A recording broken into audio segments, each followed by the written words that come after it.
What if I told you that the biggest problem in NASCAR right now isn't a crash, isn't a penalty, and isn't even a cheating scandal? It's Kyle Busch. Yeah, that Kyle Busch, a two-time champion over 60 Cup wins, a guy who used to make the entire field nervous every single Sunday, has now gone over 100 races without a win. And now, Dale Earnhardt Jr. just said something that Richard Childress Racing does not want fans to hear. Because according to Dale Jr., this isn't a quick fix. This might be something much deeper. Let's get into it. The NASCAR world has been watching the number 8 car closely all season. And honestly, it hasn't been pretty. 5 straight finishes outside the top 20. No wins, barely any speed. For a driver like Kyle Busch, that's not just a slump. That's a crisis. And then it happened. Just 10 races into the season, RCR made a move that screams one thing: panic crew. Chief Jim Pullman out Andy Street in mid-season. No warning, no patience. And if you know, NASCAR teams do not make that kind of move unless something is seriously wrong. That's when Dale Jr. stepped in. On the Dale Jr. download,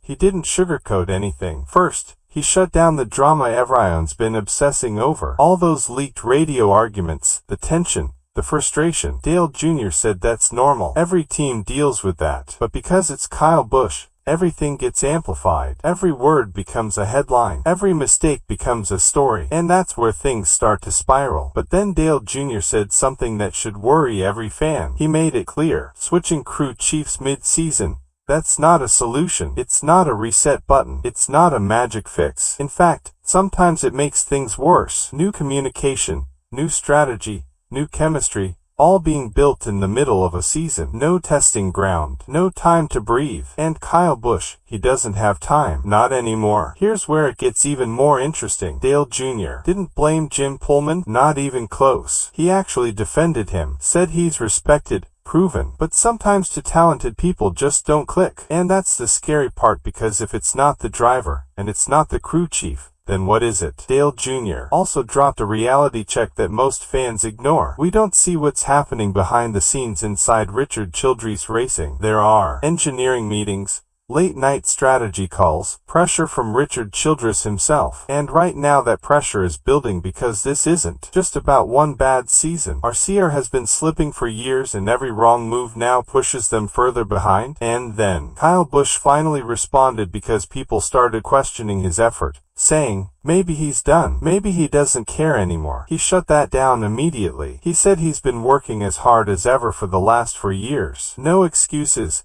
No finger pointing. In fact, he defended his team, said the people are good, the tools are there, the support is real, and yet the wins still aren't coming. And that might be the most frustrating part of all, because when everything should be working, but it's not, that's when teams start questioning everything. The setup, the communication, the direction, even the future. So now everything comes down to this: is Andy Street the spark Kyle Busch needs? Or is this winless streak about to get even worse? Because Dale Jr.'s message was clear: this isn't getting fixed overnight. And if he's right, Kyle Busch might be deeper in trouble than anyone wants to admit. So, what do you think? Is Kyle Busch still elite? Or are we watching the slow decline of a NASCAR legend? Drop your thoughts below. What if I told you one of the greatest drivers in NASCAR history has officially hit his breaking point? Not quietly, not behind closed doors, but live on the team radio for everyone to hear. Because what happened at Bristol wasn't just another bad race for Kyle Busch. It was a complete team meltdown. And the most shocking part, the radio audio didn't sound like a team trying to fix problems. It sounded like a team that's completely lost. Coming into Bristol, this wasn't just another race. This was supposed to be the reset.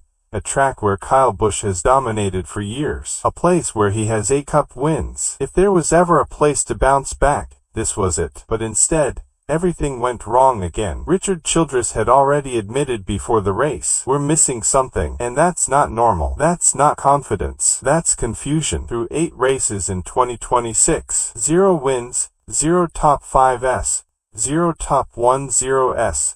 Average finished 22nd for a 63-time race winner. That's a disaster. Then came lap 313. Kyle Busch is stuck deep in traffic, running nowhere near the front, and suddenly contact. Riley Herbst gets into him and Busch spins. Just like that, his race is done. But honestly, that wasn't even the biggest moment. because what happened next is what has everyone talking. Right after the spin, the team radio goes live, and this is where everything changes. The spotter tries to calm things down, basically saying, yelling at each other isn't helping. Then the crew chief responds, it's the same thing every week. Let that sink in. Not anger, not frustration, defeat. And the most chilling part, Kyle Busch said nothing. No yelling, no rant, just silence. And if you know Kyle Busch, that silence says everything. But this is still Kyle Busch, and he doesn't forget. Late in the race, he gets his payback, spins Riley Herbst's back and boom, caution flag. But here's why this was huge. Ty Gibbs was leading, the race was almost over, and Busch's move completely reset the finish. Suddenly, Ryan Blaney gets another shot. Kyle Larson is back in it. One move almost changed the entire outcome. That's how dangerous Busch still is, even on a bad day. But let's be real, this isn't about revenge. This isn't about one spin, this is about performance. Because if Busch had a fast car, none of this happens. He's not stuck in traffic. He's not getting hit. He's not retaliating. Instead, he's fighting just to survive in 30th place. And while he's struggling, look at the rest of NASCAR. Ty Gibbs just won his first race. Ryan Blaney is consistent. Kyle Larson is dominant. Tyler Reek keeps delivering. Everyone is moving forward except the number 8 team. And this is why Bristol feels different. Not because of the finish, but because of what we heard. A team out of answers, out of confidence, and maybe running out of time. Because this is the final guaranteed year of Busch's contract. And now the question isn't just can he win again. It's what happens next. Kansas Talladega. These aren't just races anymore. They're tests. Tests of whether this team can be saved,